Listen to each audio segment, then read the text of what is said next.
มากอึกสำเหนือเลยพี่น้องเด้อนี่เต็มต้นเลยได้สด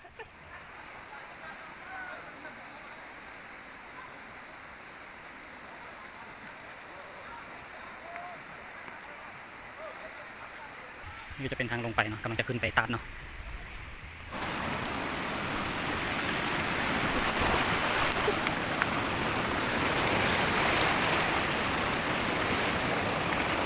มาฮอดแล้วเนาะน้ำตกตาด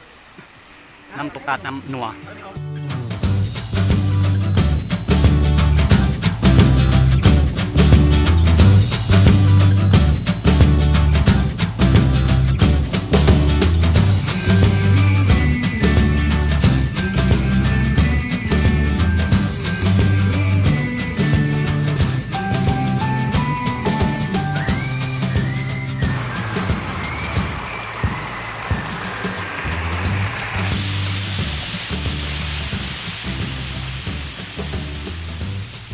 สำหรับสถานที่ต่อไปเราจะพาไป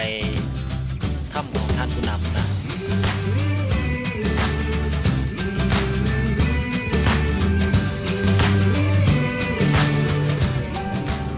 ประเทศลาว Leaders Cap Ticket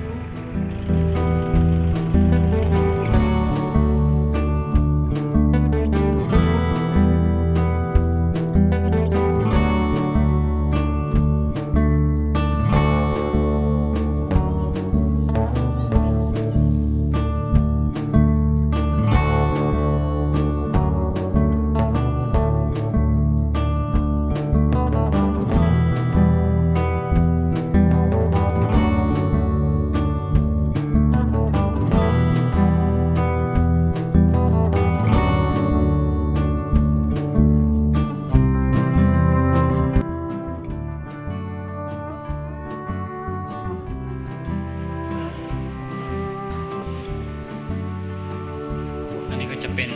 ภาพจำลองเมืองเวียงไซเนาะ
ปนี้ผมก็ขอจบลงเพียงเท่านี้นะครับ ถ้าใครชอบก็อย่าลืมกดไลค์